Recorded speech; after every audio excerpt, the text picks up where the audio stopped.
She appeared out of nowhere. A tall woman in a heavy green and black tweed coat, walking calmly across the on a warm summer day in 2000. The sun shone bright, traffic hummed beneath her, and pedestrians passed without a second glance. In broad daylight, she climbed over the guardrail, and vanished. By the time anyone realized what had happened, she was gone. No name, no identification, no one who could tell the police who she was. All that remained was a single torn page from a phone book, listing services in Vancouver's downtown east side. A lifeline, perhaps, in the last days of her life. Who was she? That question has haunted Vancouver for more than 2 decades. She is known only as a woman whose face was recognized but whose name remains a mystery. Witnesses would later describe her. A woman between 30 and 49 years old, 5 feet 10 inches or 5 feet 11 inches, with hazel eyes and slightly curly hair streaked with gray. Scars marked both knees, a small mark on her upper left arm, a scar on her right hand, and her right index finger was missing a fingernail. She wore a black blouse, a white t-shirt, black shoes, and nothing else to mark her identity. She was seen by several shelters in the downtown east side in the days before her death. Staff remembered her quiet demeanor, her eyes, the coat. One person remembered her from the New Westminster area, saying she had been recently evicted by an ex-boyfriend and was trying to leave the life of sex work behind. She had no drugs in her system, no alcohol, no signs of a long-term life on the streets. And yet, somehow, she had disappeared from the world before anyone had a chance to know her. In her pocket, the torn phone book page may have been her last plan.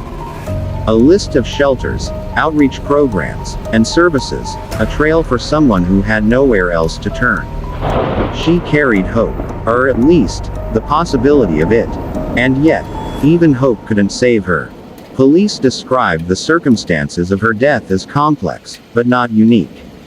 Domestic violence, homelessness, and social invisibility all intersected in ways that left her isolated. She faced a system that failed her at every turn, yet no one knows the full story. She could have been from anywhere, anyone. A sister, a daughter, a friend, but without a name, she exists only as a shadow. Imagine walking past her that day. You notice the coat, the height, the quiet presence, but nothing else. By nightfall, she is gone. Recognized by strangers, remembered by staff, but claimed by no one. And as years pass, the question lingers louder. Who was she? No name, no trace. And still, someone somewhere may know the answer. But the years have a way of burying faces and stories. The bridge had always been just a part of the city's landscape. Cars crossing, commuters heading home, the occasional cyclist on a leisurely ride. But on August 10, 2000, it became the final scene of a story no one would ever finish. Her body was found on Southwest Marine Drive, broken and alone. The police had nothing to go on. No identification, no immediate witnesses, only a tall woman in a heavy coat and a page torn from a phone book. But that single sheet became a thread, a small thread that could lead somewhere. Investigators used it to retrace her steps, reaching out to shelters, outreach centers, and social services in Vancouver's downtown east side. They found people who had seen her, remembered her, but could not name her. Her story was like a puzzle with half the pieces missing. Each person who recognized her added a fragment. A hazel-eyed glance, a quiet nod, a brief conversation, a memory of a coat. But none could connect her to a life outside the streets she had briefly touched. Shelter staff described her as polite, reserved, almost invisible. She didn't ask for attention. She didn't demand help. She existed in the background, quietly navigating a system that was not built for her. Someone recalled that she had been kicked out of her residence by an ex-boyfriend, someone who may have left her with nowhere to turn. Another mentioned she had been involved in sex work in the New Westminster area, but had recently expressed a desire to leave that life behind. Imagine the weight of that choice. To leave everything you know, Everything that feels like survival, for a life you hope might exist, but can't yet touch. It is a journey fraught with fear, uncertainty, and, for many, invisibility. She carried no ID. No jewelry. No phone. Only her clothing and the torn phone book page. And yet, she was seen. Recognized. Remembered. How could someone be so present, yet so unknown? The scars on her body tell a silent story. Both knees, a small mark on her upper left arm, a scar on her right hand, a missing fingernail on her right index finger. Each mark a fragment of a life lived, of experiences endured. And yet, without a name, they are meaningless to the world. Investigators looked at every possible lead. Dental records, fingerprints, missing persons reports. They compared her description to every report from across Canada, and even into the United States, but nothing matched. Her DNA exists. But it has not connected to any known relative. Or, if it has, no connection has been publicly released. Time has not helped her case. If anything, it has made it harder. Faces fade from memory, records get lost, and the trail grows colder with every passing year. The social context adds another layer to the story. Women escaping domestic violence, especially in the late 1990s and early 2000s, faced a system that was often indifferent, underfunded, and fragmented. Shelters were overcrowded, mental health services limited, and support networks fragile. She may have been trying to rebuild her life. Or perhaps she was simply surviving, one day at a time. But the system, as it often does, left her invisible. And invisibility is dangerous. Think about it. A woman walking through Vancouver, asking for help, recognized by strangers, known in shelters, and yet, when tragedy strikes, she slips through the cracks. She carries her history on her body. Scars, missing nails, a coat that weighed heavy against her frame. But without a name, she is a ghost in the city she once walked. Some might wonder why this story resonates. Why does it grip us so tightly, even decades later? Because it is not just a story about death. It is a story about identity. About being seen, but not known. About the fragments of a life scattered across strangers' memories. About a woman who existed, briefly, in the world, and then disappeared without explanation. It is the ultimate mystery. And it forces us to ask questions we do not want to answer. Who failed her? Who knew her? And, most hauntingly, who is she? Even now, 20+ years later, new technology offers hope. DNA testing, genealogical analysis, and public outreach campaigns have solved cases that seemed impossible in 2000. But she remains unidentified. Her story, her life, and her identity are waiting for someone to connect the dots. Waiting for a name. Waiting for acknowledgement. And maybe, just maybe, someone out there knows. Someone who remembers the coat, the hazel eyes, the quiet presence. Someone who could finally answer the question that has haunted Vancouver for decades. Who was she? Even today, the image of her walking across the bridge lingers in the imagination. A tall woman in a heavy green and black tweed coat, alone under the sun, making choices that no one fully understood. What were her final thoughts that day? Was it hope that led her to the torn page in her pocket, or despair? Did she think someone would notice her struggles? Or did she carry the burden of invisibility too heavy to bear? We may never know. Investigators in 2000 faced the limitations of their time. DNA databases were sparse. Interprovincial coordination was slow. Public alerts about missing persons were limited to newspapers and television, often reaching too few people to make a difference. Today, genealogical DNA and online missing persons networks might solve the case. But back then, every hour that passed made it harder. Each day, each week, every year, someone who might have recognized her moved further from the case. Memories faded. Faces blurred. Names were lost. The psychology of her situation paints a grim but human picture. Women escaping domestic violence, forced out of their homes, often face sudden homelessness. Even brief time on the streets is disorienting. The trauma can magnify feelings of isolation and desperation. She may have been a woman caught between worlds, attempting to survive while trying to reclaim herself. Perhaps she had no family nearby, no friends she could reach, no network strong enough to catch her before tragedy. And yet, she was not invisible to everyone. Her presence was noted in shelters. She was recognized by staff. She was remembered by a stranger in New Westminster. Each recognition is a breadcrumb, a faint signal in the fog of her unknown identity. But here's the chilling truth. Recognition alone cannot save someone from being lost to the system. It cannot prevent tragedy, and it cannot restore a life once it has ended. We can examine the physical evidence. The scars. Both knees, a mark on the upper left arm, the scar on the right hand, the missing fingernail. What do they tell us? Perhaps they speak of childhood accidents.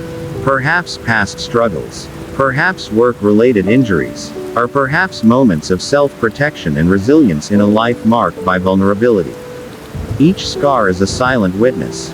Each scar is part of a story that no one has fully told. Her coat, heavy for a summer day, may have served as armor. Protection from the elements. A way to carry everything she owned. Or perhaps it was sentimental, the last piece of her life that felt like belonging. The torn page from the phone book is another haunting clue. In it, we see intention, planning, a desire for help, a hope that there might be assistance within reach. She was trying. She was looking for a way forward. And yet, even hope sometimes falters when systems fail the very people they are meant to protect. The investigation faced a central problem. Who was she outside Vancouver? Her identity might lie across provincial borders or international ones. Perhaps she moved frequently. Perhaps she lived under multiple names. Perhaps she had no formal records of her own. This is the silent crisis of unidentified persons. They exist. They move. They are known. And yet, when the worst happens, they vanish without leaving a trace anyone can follow. Now imagine this from the perspective of those who knew her in passing. Shelter staff. A stranger who saw her in New Westminster. Each carries fragments of memory. A voice, a look, a gesture. But memory is fleeting. Faces change. Coats get returned to closets. The world moves on, while her story stagnates in the shadows.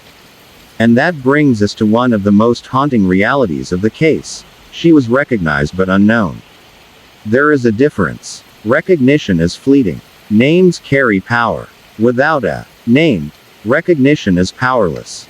It is a ghost of presence, not a confirmation of existence.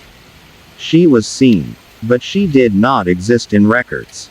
She was remembered, but she had no claim. She left the bridge, and with it, any control over how the world would remember her. The case also highlights the invisible failures of social systems. Domestic violence, poverty, and homelessness intersect in ways that leave women particularly vulnerable. Shelters and outreach programs provide relief, but the road to safety is often narrow, convoluted, and temporary. She may have reached out. She may have tried to use the resources she could access. But for reasons we may never fully understand, those efforts could not prevent the final outcome. What does this mean for us, as observers? It is a reminder that some mysteries are human, not criminal. Some stories are not about killers or conspiracies. They are about systems, society, and survival. And they are deeply uncomfortable. Because her story is not one of sensationalized crime. It is a story of humanity, of struggle, and of the terrifying ease with which someone can disappear into the cracks of the world, even when they are seen. Even today, Vancouver authorities keep her story open. They hope for leads. They hope for a relative to come forward. They hope that one day, someone will remember a name. Until then, she is Vancouver Jane Doe. A woman who existed, if only for a moment, in the hearts of strangers and in the memory of a city that moved on too quickly to notice her absence. Decades have passed since that warm summer day in 2000, when a woman in a green and black tweed coat walked across the Arthur Laing Bridge and disappeared from the world. But the question lingers. Who was she? Investigators today have tools that were unimaginable 2 decades ago. Genealogical DNA testing, cross-border databases, facial recognition, and online missing persons networks can now uncover identities once considered lost forever. Yet even with these advances, Vancouver Jane Doe remains unidentified. Her DNA has been entered into databases, yet no close relatives have surfaced publicly. It is possible that someone out there knows her. Perhaps a distant family member.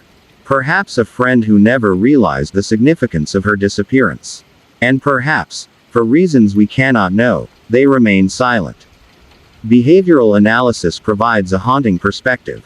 Consider the torn page from the phone book, carefully folded, carried with her. It was more than paper. It was a lifeline. A woman navigating a city that was not built to protect her. A woman trying to reach out, to survive, to find a path forward.